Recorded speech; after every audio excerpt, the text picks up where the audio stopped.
Amém, queridos? Vamos caminhar um pouquinho esses dias difíceis. Quero dizer uma coisa: vocês fazem muita falta aqui.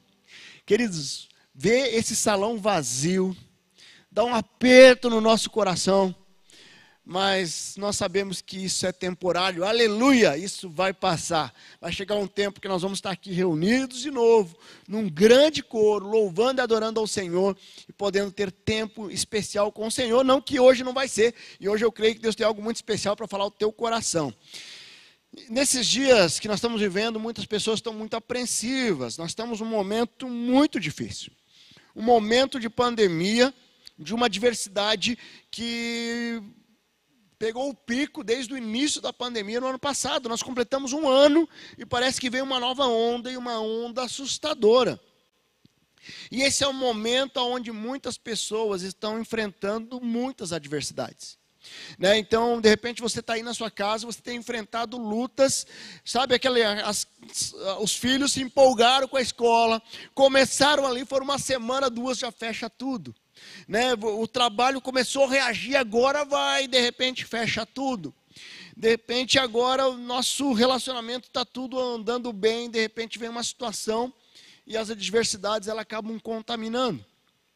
Eu não sei como é que você está aqui nessa noite, eu não sei como é que você chegou aqui, e de repente nós não entendemos que basta uma ligação, basta um momento, uma situação para que as adversidades venham. A Elisângela e o Christian estavam ali prontos para fazer uma viagem, e de repente os pais vão para lá para ficar ali na casa deles, eles iam viajar e de repente tudo vira. As adversidades, obstáculos, circunstâncias desfavoráveis fazem parte da vida. Nós precisamos reagir com sabedoria, nós precisamos reagir para tentar eliminar ou minimizar os efeitos negativos de todas essas adversidades. E hoje eu quero conversar um pouco sobre isso. E às vezes parece que é recorrente o tema, mas nós estamos olhando para a palavra de Deus e tirando ensinamentos em várias áreas, porque o foco acaba muitas vezes, transbordando na mesma dificuldade. Porque quando eu entendo como eu reajo às adversidades, como eu trabalho com isso, isso fica mais leve no meu coração. E por isso que nós já falamos sobre como é que nós reagimos às más notícias, como é que nós enfrentamos o momento de luta, como é que nós reagimos aos momentos de perdas. E mais uma vez nós vamos falar como é que nós devemos sim reagir às adversidades. Nós estamos iniciando o mês de março. Nós temos aí o mês da mulher, dia 8 é o Dia Internacional da Mulher. Então, dia 8, talvez na quinta-feira que vem, nós vamos poder parabenizar no dia que passou, mas como estamos aqui, eu já estou dizendo parabéns para o dia que virá. Porque as mulheres são muito especiais. E eu olho, tenho duas mulheres em casa, a minha filha que estava aqui comigo, tocando, louvando a Deus, e a minha esposa. E eu quero honrá-las, eu quero que você honre as mulheres que Deus colocou na sua vida, sua filha, sua esposa, porque é muito especial. Mas sabe, eu quero hoje usar o livro de Esther, uma das mulheres que tiveram um grande impacto na Bíblia, que nos ensina muito, e como é que ela enfrentou as adversidades, como é que o seu primo Mardoqueu enfrentou as dificuldades. E nós vamos estudar nesse livro de Esther. Eu queria que você abrisse aí na sua casa a Bíblia, lá no livro de Esther, no Antigo Testamento. E é um livro muito especial e muito precioso, ele traz ensinamentos tremendos. Mas antes de nós entrarmos especialmente no texto e aonde nós vamos estar refletindo nessa noite, eu quero contextualizar um pouquinho esse momento que o livro de Esther que essa história de Esther ocorreu. Então imagine, muitos anos antes, houve uma guerra civil. E nessa guerra civil, houve uma separação entre dois reinos, os reinos do norte e os reinos do sul. O reino do norte foi chamado de Israel, então, e o reino do sul de Judá. Houve uma briga ali entre eles e houve essa divisão. E nessa divisão, houve reis que estiveram reinando sobre Israel e reis reinando em Judá. Mas ambos os reinos, esses reis, foram desobedientes, a maioria deles desobedeceram. E a desobediência tem consequência. Quando nós decidimos agir contrário à palavra de Deus, nós estamos sim expostos às consequências dessa relatividade, desse momento em que nós decidimos desobedecer. E ocorre essa desobediência, sabe? E a consequência foi que o reino do norte, ele é entregue nas mãos dos assírios, e eles foram vencidos e foram para o cativeiro ali. Aproximadamente 100 anos depois, ocorre a mesma disciplina com Judá. E Judá, ele também vai para o cativeiro, e ele vai para a Babilônia, e o Nabucodonosor, que era o rei ali, leva os judeus para lá. E passando algum tempo, aproximadamente uns 100 anos após, então está nesse contexto, os judeus estão num lugar chamado na Pérsia, e ali numa cidade de Suzã principalmente, mas toda aquela região. E os judeus estão ali, eles estão vivendo ali como estrangeiros, estão vivendo ali como exilados. E nesse contexto que o livro de Esther, ocorre o que a história aqui no livro de Esther, ele relata. E nós vamos ver a partir desse momento o que aconteceu ali. Nesse momento de Esther, ele vai relatar que quem reinava nesse momento era um rei chamado Assuero, ou rei Xerxes, né? E ele tinha uma linda esposa chamada Vaste, e era a rainha ali do reino. E tem um momento que ele faz uma festa, e ele traz todos aqueles líderes da sociedade, ele começa a compartilhar os seus bens, os patrimônios, todos os benefícios e a força do seu reino. E ele manda chamar a rainha. E a rainha, toda dona de si, fala, não, agora eu não vou. E ela vai e ela desobedece uma ordem do rei, um pedido do rei. E o rei vai e destitui ela da condição de rainha. E nisso o rei, ele é orientado a pegar uma moça virgem ali da região, escolher alguém. Então foi dado um decreto ali, uma ordem, que todas as moças com uma determinada faixa etária viesse para um lugar chamado harém, aonde ali ele ia escolher a esposa. E ele começa a olhar aquelas jovens, ele começa a conhecer, elas começam a ser preparadas para se apresentar diante do rei. E dentre elas está Esther. Esther, que o nome originário Radassa, ela tem um nome mudado pelo primo, e ela foi criada pelo primo, que é Mardoqueu. Então o primo dela, com a morte dos pais, ela fica órfã, e ela é sim criada pelo primo, e nesse momento ela vai para o palácio, e ela fica um ano de preparação, e até que ela se apresenta para o rei. E o rei olha e fala assim, essa mulher é muito bonita, e essa tem todo o perfil para ser a nova rainha. E ele vai colocar ela numa posição de rainha. Então quando nós olhamos assim, a vida de Esther estava começando a ficar bem. Ela já tinha passado possivelmente por diversas dificuldades, ela já tinha passado por diversas lutas ali, perder os pais muito cedo, ser órfã, ser educada e criada pelo primo, não deve ter sido fácil. E agora parece que está tudo bem. Agora ela está numa posição de rainha, numa posição de destaque naquela sociedade. Mas só que as adversidades, a nossa vida, ela funciona por ciclos. E quando parece que estamos tudo bem, está tudo certo, e de repente vem uma notícia e vem um novo ciclo. E é um novo ciclo que nós temos que enfrentar. E de repente esse ciclo vem com um pouco de provações, alguns desafios. E esses desafios, ele gera crescimento em nós, ele gera um novo tempo em nós, um novo tempo de nós renovarmos a nossa confiança no Senhor, de nós aperfeiçoarmos nossa fé, de nós sacarmos da nossa alma a nossa esperança. E de repente o que acontece com Esther é que estava indo tudo bem, até que de repente ela é surpreendida com uma notícia. E uma adversidade começa a acontecer. E eu quero caminhar um pouco sobre o livro de Esther. Nós vamos caminhar um pouquinho, né? O que acontece? Aonde que a vida de Esther começa a ser impactada ali? Naquele reino, ela já era rainha ali, tem um guarda chamado Ramã, que ele era antissemita, ou seja, ele era um mau caráter, ele articula acabar com os judeus, ele era contra os judeus. E ele vem com uma história, e ele fala com o rei Assuero, o rei Xerxes ali, que ele conduz uma situação, ele tinha uma posição de destaque, até que ele consegue que o rei disponibilize um anel para ele, para que ele edite qualquer lei, qualquer decreto para aquela sociedade.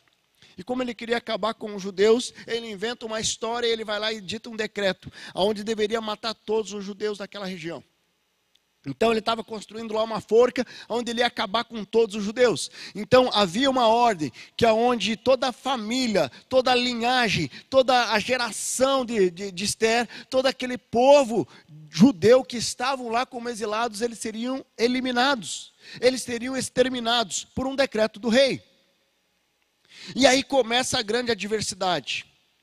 Veja ali no capítulo 3, versículo 12 a 14, diz ali: assim, no 13º dia do primeiro mês, os secretários do rei foram convocados. Ramã ordenou que escrevessem cartas na língua e na escrita de cada povo, aos sátrapas do rei, aos governadores das várias províncias, aos chefes de cada povo. Tudo foi escrito em nome do rei, Xerxes, e selado com o seu anel. As cartas foram enviadas por mensageiros a toda a província do império, com a ordem de exterminar e aniquilar completamente todos os judeus, jovens, idosos, mulheres, crianças, num único dia, o 13º dia do 12º mês, o mês de Adar, e de saquear os seus bens. Uma cópia do decreto deveria ser publicada como lei em cada província e levada ao conhecimento do povo, a cada nação, a fim de que estivessem prontos para aquele dia. Imagine receber uma notícia como essa. Imagine você recebe uma notícia dizendo assim: olha, como nós recebemos a notícia, o coronavírus está aí. Olha, nós não sabemos o que vai acontecer. E agora? Será que vai acabar? Será que quantas pessoas vão morrer? Qual o número de mortes? Será que vai atingir a minha casa? E de repente Ester, ela é surpreendida, ou primeiramente o seu primo é surpreendido com esse decreto. E de repente chega o decreto dizendo assim: ó, tem dia e hora para que vocês morram, para que vocês percam a vida, para que a vida de vocês seja aniquilada. Queridos, nenhum decreto humano, ele pode sobrepor ao decreto de Deus. Havia ali um selo em uma lei dos Medos e Persas, que não poderia ser revogada, que foi determinada a morte dos judeus, dos filhos de Deus que estavam ali. Mas a última palavra, ela vem do Senhor, ela não vem dos homens. E aquilo que humanamente parece ser impossível, de repente Deus vem e age e opera um milagre. Você tem confiado no que os homens estão dizendo? O médico já disse que esse teu querido ou a querida está desenganado? A última palavra não são dos médicos, é do Senhor. Alguém já veio, o teu contador decretou que você está falido, que você está quebrado, que você não recupera mais sua empresa. Ele pode falar o que ele quiser, mas a última palavra vem do Senhor. Alguém já disse que o teu casamento acabou, que não tem mais saída. A última palavra é do Senhor. Então, quando nós olhamos para a vida de Ester, existe uma notícia que foi espalhada. Existia alguém que tinha passado por muitas adversidades, como Ester. Perda dos pais, várias dificuldades ali. Vivendo como escravo de um povo estrangeiro. De repente, mais uma notícia. Mais um momento de provação. Mais um momento onde ela precisava ser resiliente. Qual a adversidade que você tem passado hoje? Qual a luta que você tem enfrentado hoje? O que tem afligido o seu coração? Queridos, adversidades é parte do nosso dia a dia. Umas menores, outras maiores. O que deve mudar sempre é o nosso coração. Eu tenho repetido isso constantemente. Eu tenho visto muitas pessoas que têm chegado com a enfermidade, têm chegado na adversidade e têm sido nocauteado pela falta de fé. Eu não estou dizendo que nós não podemos chorar, eu não estou dizendo que nós não podemos ter um frio na barriga, mas isso deve ser temporário. Nós precisamos olhar para o Senhor e confiar naquele que tem poder. Independente do que os médicos lá em Brasília disseram para o Christian, para o pai dele, eu quero dizer que Deus está agindo, e eu vou ver o Christian saindo de lá glorificando a Deus, eu vou vendo o seu pai tendo uma experiência com Deus tremenda, saindo daquela UTI, porque eu creio num Deus que é poderoso. Então nós podemos sim confiar nesse Deus que é poderoso. E eu quero poder olhar aqui para esse livro de Ester, e eu quero trazer alguns ensinamentos. Como que nós podemos aprender através desse livro algo que nos ensina a reagir às adversidades. E esse ensinamento eu quero trazer tanto a atitude de Esther como da atitude de Mardoqueu. Mardoqueu era o primo dela e ele foi muito sábio nas decisões, na forma como ele conduziu, tanto que ele terminou o tempo dele ali sendo reconhecido na mais alta sociedade ali naquele país. E veja lá, abre lá no capítulo 4 de Esther, veja o que diz o capítulo 1, versículo 1. Quando Mardoqueu soube de tudo que havia acontecendo, que tinha acontecido, rasgou as vestes, vestiu-se de pano de saco, cobriu de cinzas e saiu pela cidade chorando amargamente em alta voz. Queridos, o que nós aprendemos aqui com Mardoqueu? Ele pegou e se derramou diante de Deus, rasgando as suas vestes, colocando pano de saco e colocando cinzas.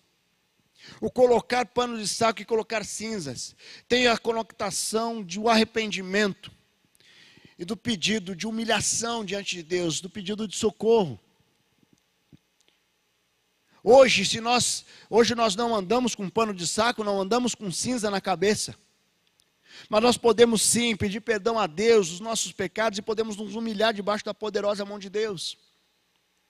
Mas quando eu olho para esse versículo 1, se terminasse só aí, seria um desastre. Mas nós vemos Mardoqueu, ele vem e ele se derrama diante de Deus, ele coloca a cinza na cabeça, ele rasga as vestes, coloca o pano de saco, mas ele não fica ali. E ele sai dali, e ele olha, e ele vai em direção à libertação, em direção à solução daquilo que parecia insolúvel. Então o primeiro ensinamento que eu tiro aqui de Mardoqueu, e que nos ensina, não fique nas cinzas, não fique no pano de saco, não fique nesse lugar. Porque quando você fica lamentando, e você tira os olhos da solução, você se afunda ainda mais. Você vai ficar no lamento, você vai ficar sofrendo, se remoendo por algo que poderia ser muito mais fácil, sair muito mais fácil quando você levanta os olhos e vê que Deus pode agir nessa situação, nessa circunstância. Queridos, quando nós pensamos nisso, nós precisamos olhar para a nossa fé, como é que nós podemos nos colocar diante de Deus. Mardoqueu, ele não fica nas cinzas, ele chora, mas age. Veja o versículo 2, foi até a porta do palácio real, mas não entrou, porque ninguém vestido de pano de saco tinha permissão para entrar. Sabe o que ele faz? Ele vem ali, ele rasga as vestes, ele pega as cinzas, mas ele não fica ali, ele vai em direção à solução. Então, nós precisamos agir, nós precisamos avançar. Certo? Você está aí lutando com a enfermidade, vai atrás, procura os médicos, vê o que dá para fazer mais, deixa Deus agir, vamos orar, vamos clamar, vamos compartilhar com a igreja, vamos entrar no momento de clamor, de intercessão, entrar na brecha mesmo. Você está lutando com a sua empresa, vai atrás de alguém que conheça do teu negócio, que te ajude a sair, mas não fique nas cinzas, com um pano de saco, lamentando. O lamento pode durar um tempo, mas não podemos permanecer nele. Então, quando acontece isso, nós precisamos ir atrás da solução do problema. Versículo 7, ele vai dizer ali, Mardoqueu contou-lhe tudo o que tinha acontecido, e quanta prata Ramã tinha prometido depositar na tesouraria real para a destruição dos judeus. Deu-lhe também uma cópia do decreto, que falava do extermínio, que tinha sido anunciado em Suzã, para que ele o mostrasse a Esther, insistisse com ela para que fosse à presença do rei, implorar por misericórdia, interceder em favor do povo. Queridos, diante das lutas, das más notícias, nós podemos lamentar, chorar, mas nós não podemos ser paralisados por elas. As adversidades têm um potencial muito grande de paralisar a nossa vida, mas nós precisamos agir, buscar estratégias para a solução. Nós precisamos desenvolver a nossa capacidade de superação. A nossa capacidade de superar as adversidades. Você tem uma capacidade dentro de você que talvez você não conheça. E já está aí. Já está no teu coração. Você precisa fazer o download somente. Fala assim, olha, Deus, eu quero poder executar esse software que eu recebi aqui, esse novo sistema aqui, esse novo aplicativo que eu recebi aqui. Nós podemos chorar Podemos sim. Queridos, lá em João 11:35, o que aconteceu com Jesus? Jesus estava diante do seu amigo Lázaro, ele pega, ele chora. E ele chora mesmo sabendo que Lázaro seria ressuscitado. Jesus foi 100% Deus, onisciente. Certo? E ele vem e ele chora. Mas depois do choro, vem o milagre. Não tenha medo de chorar, não tem problema não.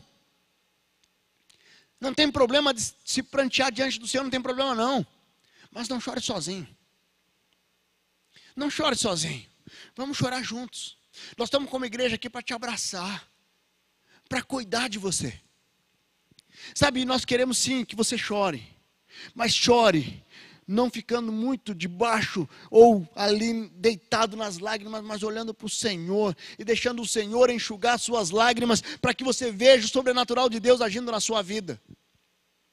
Nós precisamos olhar para o Senhor e ver o Deus agindo. Eu posso ter impacto imediato das adversidades, mas a minha esperança deve gerar superação. Salmo 35 diz lá: o choro pode persistir uma noite, mas de manhã irrompe alegria, mas a alegria vem pela manhã. Queridos, eu tenho um primo muito querido, muito amado. Nasceu a filhinha dele, e ela nasceu com especial, e sem eles saberem, eles foram surpreendidos no parto. E foi uma luta, e passou por várias cirurgias, eles vieram para Curitiba, eles são no interior e tal. E foi muito sofrimento ali. Foi muito choro. Foi muito lamento, muito clamor. E Deus levou a bebezinha deles. Foi um momento de muita dor. Mas passou 2 anos, aproximadamente. E agora estão com um bebezinho nos braços. Deus contemplou eles com uma nova gestação. E com um novo bebê. E hoje eles celebram, eles têm um filhinho mais velho, e agora tem um filhinho mais novo. Eles estão celebrando a alegria que veio após o choro. A nossa vida, ela é um processo, e nós precisamos estar com o coração conectados com o Senhor, para não deixar que as circunstâncias da vida nos nocautiem, nos jogue na lona, nos mantenha nas cinzas e no pano de saco. Ou no saco de pano, se assim preferir. Eu quero desafiar você a superar, olhar para frente, deixar Deus trabalhar na restauração da sua vida. Queridos, Deus nos enviou o Espírito Santo de Deus como o nosso Consolador. Não foi por acaso que o Espírito Santo de Deus foi enviado, porque é na intimidade com o Espírito Santo que nós vamos experimentar a paz que excede o entendimento. É na conexão com o Espírito Santo que nós vamos conseguir estar na presença do Pai e viver um tempo especial com o Senhor. Portanto, não fique nas cinzas. Entenda que a nossa vida é feita por ciclos. Nós podemos superar e abrir novos ciclos para experimentar o melhor propósito de Deus na nossa jornada. O fato de você estar passando por adversidade, isso não quer dizer que Deus abandonou o propósito que Ele tem para a sua vida. Portanto, não fique nas cinzas, retire o pano de saco, olhe para o Senhor, para a grandeza dEle, e deixe o Espírito Santo te apoiar nesse processo.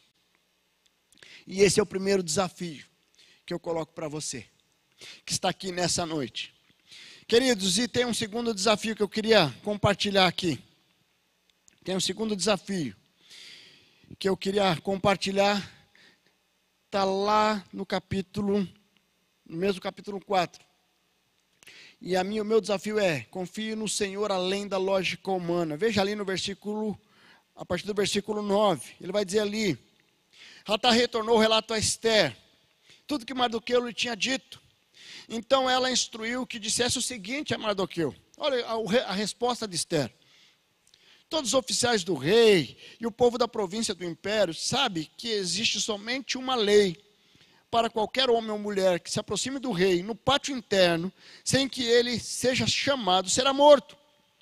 A não ser que o rei estenda o cetro de ouro para que a pessoa que lhe poupe a vida. e eu não sou chamado à presença do rei há mais de 30 dias. Olha só o que Esther está dizendo. A Esther manda algo que a lei previa. Você não poderia entrar na presença do rei sem ser chamado. E se você entrasse na presença do rei sem ser chamado, ele tinha ali um cetro, e dependendo do que ele fizesse com aquele cetro, poderia condenar a morte na hora. Mas quando Mardoqueu recebeu a resposta de Esther, mandou dizer: não pense que pelo fato de estar no palácio do rei, você será a única entre os judeus que escapará. Pois se você for calada nessa hora, ficar calada nessa hora, socorro e livramento surgirão da outra parte para os judeus. Para você e a família do seu pai, mas você e a família do seu pai morrerão. Quem sabe, se você não foi colocado no momento certo, nessa posição de rainha. Queridos, a lógica humana dizia o seguinte: a Esther não pode chegar na presença do rei, senão ela será morta. Ela não é chamada há mais de 30 dias. E ela manda esse recado para o seu primo, para o Mardoqueu, dizendo: eu não posso chegar lá. Mas Mardoqueu, com ousadia, diz assim: ok, você pode até se calar, mas não pense que você vai escapar. Porque se você não vier em nosso socorro, existe um Deus que vai vir. Talvez Deus te colocou aí como rainha para isso, para esse momento. Mas você tem o poder de decisão, se você vai falar ou não. Sabe que aí ele fala ali que o meu socorro vem do Senhor. Deus vai providenciar o socorro e o livramento. Muitas pessoas têm falado: Deus é o meu socorro, é Deus que eu tenho meu socorro. Só que a hora que chega a adversidade, a primeira coisa que eu deixo a lógica humana, eu deixo a mente humana prevalecer ao que Deus está falando, ao que Deus está agindo no mundo espiritual. Por isso que eu não posso confiar na lógica humana, eu preciso confiar no que Deus nos fala, no que Deus promete. Se Deus prometeu o livramento, Ele é homem, não é homem para descumprir, para mentir. Ele é um Deus que é poderoso, Ele vem e age, Ele vem e cumpre a sua promessa. Muitas pessoas estão escravas do medo. Nesse tempo o medo tem escravizado a mente de muitas pessoas. Confiar além da lógica humana é entender o agir de Deus diante das circunstâncias.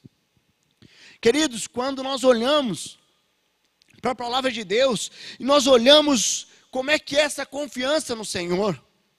Se eu fosse perguntar para você assim: qual o exemplo de homem na palavra de Deus, homem ou mulher que experimentou uma fé extraordinária? Eu não tenho dúvida que muitos de vocês vai lembrar do pai da fé, Abraão. Aonde lá em Hebreus 11 ele vai dizer que ele confiou de tal forma o seu filho, ele obedeceu a ordem de Deus para ir lá sacrificar o seu filho, porque ele sabia que se o filho fosse sacrificado, Deus tinha poder para ressuscitar. Por que Abraão foi com essa confiança?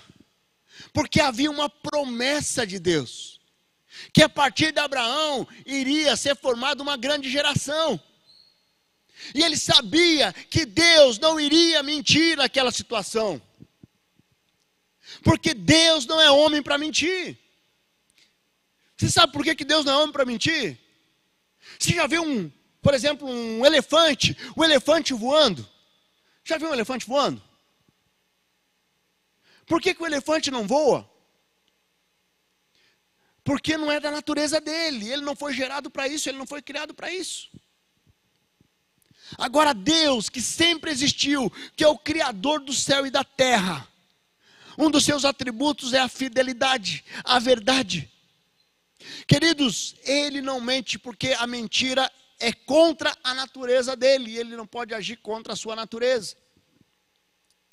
Então, se você não tem confiado em Deus, tem confiado mais nos homens, não tem a ver com o poder de Deus ou com o agir de Deus, tem a ver com a tua cosmovisão e a tua referência. Quem é Deus para você? Aonde Deus está nessa escala? Quem é você diante desse Deus? Você é filho amado, é filha amada, Deus tem cuidado de você. Porque quando eu confio no Deus Todo-Poderoso, e eu tiro os olhos das palavras que são jogadas ao vento, por homens até muitas vezes bem intencionados, mas que trazem palavra que gera escravidão, que gera apreensão, que gera angústia, que gera ansiedade. Confia no Senhor, confia. Confiança, a confiança ali do Senhor de Abraão gerou uma obediência, a obediência gerou a glória de Deus. Confiar é crer que Deus não mente, que Ele é fiel. Salmo 9:10 diz lá: o Senhor é o refúgio para os oprimidos, uma torre segura na hora da adversidade. Os que conhecem o teu nome confiam em ti, pois tu, Senhor, jamais abandona os que te buscam. Você consegue entregar tudo ao Senhor com plena confiança. Se a tua mente tem dificuldade de confiar, você precisa tirar os olhos dessa colcha de retalhos. Sabe essas palavras soltas que aparecem por aí? Eu pego palavras-chave e eu começo a conduzir minha vida por palavras-chave. E aí a palavra de Deus, que é palavra de Deus, ela começa a ter um efeito de autoajuda. Não!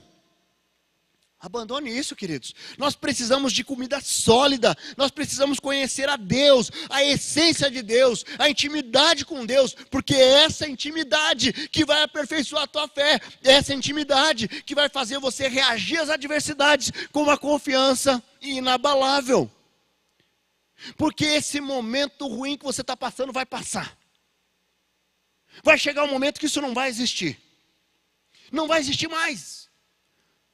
Ah, mas eu estou com um terminal com câncer. Beleza, está com terminal com câncer, você aceitou Jesus, você tem a vida eterna, meu filho, minha filha, você tem a vida eterna. Não temas, Deus pode tirar você dessa cama hoje, Deus pode curar esse câncer hoje. Mas se Ele não curar, você estará curado na glória, e Deus vai te honrar, e Deus vai te abençoar, e Deus vai estar te abraçando. Nós precisamos parar um pouco de muito mimimi, porque nós não confiamos num Deus que tem todo o poder, e nós não confiamos porque não conhecemos. Muitas pessoas não confiam porque não conhecem. Vivem com um Deus superficial, um Deus que Ele vem aqui e até me sinto bem, mas falta intimidade. Falta interdependência, eu falo assim, eu sou totalmente dependente do Senhor. Eu não vou no meu momento devocional porque eu quero ticar algo na minha agenda, mas eu vou porque eu tenho desejo de me encontrar com meu Pai e deixar o meu Pai ministrar o meu coração, deixar o meu Pai me carregar no colo, meu Pai me orientar como é que eu administro essa vitória, como é que eu administro essa adversidade. Nós precisamos renovar nossa confiança no Senhor. Lá em Isaías 40, 30, 31, diz lá: até os jovens se cansam e ficam exaustos, e os moços tropeçam e caem. Mas aqueles que esperam no Senhor, renovam as suas forças, voam bem alto como águias, correm e não ficam exaustos, andam e não se cansam. Queridos, de repente você está aí, cansado, exausto, está tropeçando. Está na hora de você rever essa esperança no Senhor. Aqueles que esperam no Senhor, renovam as suas forças, voam bem alto como águia, correm e não ficam exaustos. Por quê? Porque a confiança está no Senhor. Confiar não é somente uma prova de segurança, mas é uma prova de amor. Colocar Deus em primeiro lugar na sua vida vai gerar em você uma confiança inabalável. Vai gerar em você uma confiança que as circunstâncias e as palavras dos homens não vão derrubar. Pare de confiar no que a sociedade está dizendo. Pare de confiar no que os homens estão dizendo. Maldito é o homem que confia no homem, diz a palavra de Deus. Eu não estou dizendo da multidão de conselheiros, me entenda bem. Na multidão de conselheiros há sabedoria. Nós podemos ouvir sim, mas nós temos que ouvir com um pano de fundo, com uma essência de que a última palavra é do Senhor. E aquela palavra que chega para mim, ela vai ser bênção ou maldição, a hora que eu consultar o Senhor e Deus confirmar no meu coração. Pare de ir para lá e para cá em todo vento de doutrina. Você precisa buscar a essência, intimidade com Deus eterno, aquele que quer restaurar a sua vida. Ele não quer somente te amparar na adversidade, mas Ele quer que esse momento que você está vivendo seja a grande chave para um novo momento com Ele. Que daqui para frente você possa viver os melhores anos da sua vida com o Senhor. Terceiro ponto, queridos, que eu quero destacar aqui. Está ali no versículo 15 ao 17. Veja o que diz ali. No versículos 15 a 17. O texto vai dizer o seguinte: então Esther mandou essa resposta a Mardoqueu. Olha só. Mardoqueu chega, fala o que estava acontecendo. Esther vem e manda uma justificativa. Mardoqueu vai lá e responde para ela de novo, dizendo assim: você está fugindo da raia, é? Você está correndo? Você vai nos abandonar agora que você é rainha? Mas Esther responde de uma forma bela. Então Esther mandou essa resposta a Mardoqueu: vá reunir todos os judeus que estão em Suzã e jejuem em meu favor. Não comam nem bebam durante 3 dias e 3 noites. Eu e minhas criadas jejuaremos com vocês. Depois disso irei ao rei, ainda que seja contra a lei. Se eu tiver que morrer, morrerei. Mardoqueu retirou-se e cumpriu todas as instruções de Esther. Queridos, o que acontece com Esther aqui? Qual a atitude dela diante daquela situação? Diante daquela adversidade? Ela vai com ousadia na dependência de Deus. Ela vai ali e convoca aqueles homens, a jejuarem, a buscarem a presença de Deus, a buscarem a face de Deus, a se unirem ela num propósito. Sabe por quê? Porque ela confiava num Deus que, independente do que apareceu na vida dela, do que aconteceu na vida dela, queridos, ela era órfã. Ela foi criada pelo primo. Ela perdeu os pais muito cedo. Mas isso não abalou a fé que ela tinha no Senhor, a fé que ela tinha em Deus. Quando ela convoca o povo para jejuar e para orar, sabe por quê? Porque ela confiava no poder do jejum e da oração. E ela busca a face de Deus, ela coloca um propósito diante de Deus. Para quê? Para que ela vai na ousadia, mas não somente uma ousadia relapsa, uma ousadia irresponsável, mas é uma ousadia que vem firmado na presença de Deus, no poder de Deus, na obediência ao Senhor. Esther não teve medo de ousar, mas na dependência de Deus, ela age. A falta de ousadia impede você de experimentar coisas lindas com o Senhor. Você é guiada pelo medo ou você é guiado pela fé? Como é que você guia as suas decisões, as suas atitudes? Você é levado pelo medo, ou você é guiado ou levado pela fé? Se você é guiado pelo medo, você está vivendo com um espírito de covardia. Se você é guiado pela fé, você está vivendo com um espírito de fé, de confiança no Senhor. Como você tem caminhado? Como você tem enfrentado essa adversidade? Lá em 2 Timóteo 1,7 diz lá: pois Deus não nos deu espírito de covardia, mas de poder, de amor e de equilíbrio. Queridos, você precisa ser valente, você precisa ser ousado. Se a palavra diz que Deus não nos deu o espírito de covardia, mas um espírito de ousadia, por que você tem vivido como covarde?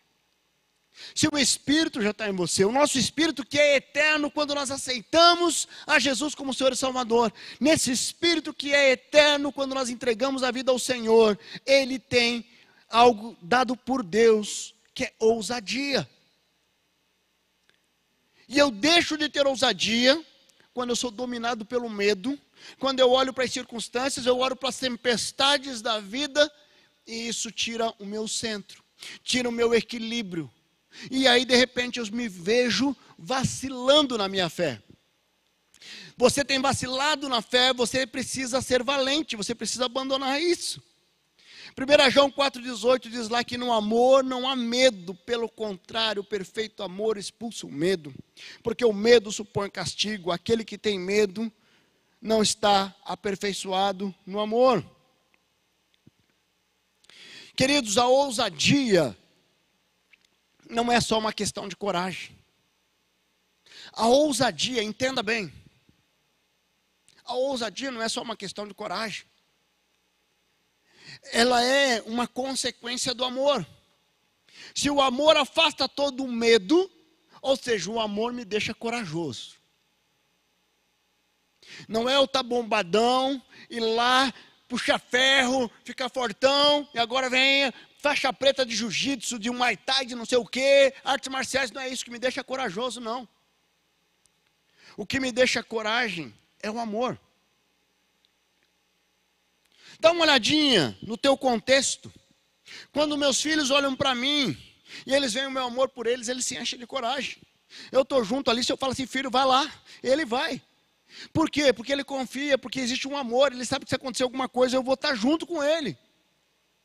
Sabe, então vamos lá, tem alguma coisa, minha filha está ali num desafio, eu falei, vamos juntos, esse desafio é grande, mas nós vamos vencer, eu estou junto contigo. Isso dá coragem, por quê? Porque o amor faz ela confiar. Se você não confia, dá uma olhada como está o seu amor a Deus. Você ama genuinamente, profundamente a Deus? Ou você, Deus é 10. Deus é tudo para mim. Eu gosto muito assim quando eu pergunto, quem é Deus para você? Deus é tudo para mim. Deus é tudo para você. Então vamos olhar aqui na sua agenda, quanto tempo você dedica ao Senhor nessa intimidade no seu dia. E aí o bicho pega. Pastor, eu vou na célula, eu vou no PGM, eu vou no culto. Queridos, se você tem amor, um amor genuíno pelo Senhor, você vai querer estar próximo. Você vai querer estar junto. Eu amo a minha esposa, E quando eu saio, eu não vejo a hora de chegar em casa. Eu faço uma viagem, eu estou longe, eu vou a alguns lugares bonitos, vou para Maceió, eu não consigo ir na praia, gente. Eu não consigo fazer nada, porque a minha esposa não está ali, parece que tem um vazio. E eu quero chegar em casa, porque o meu amor quer fazer estar próximo, quer ter tempo de qualidade.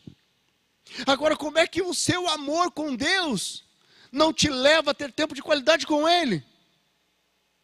E aí, quanto menos amor você tem, menos tempo de qualidade você tem. Quanto menos tempo de qualidade com Deus, menos você conhece a Ele. Quanto menos você conhece a Ele, menos você tem as chaves para a tua coragem.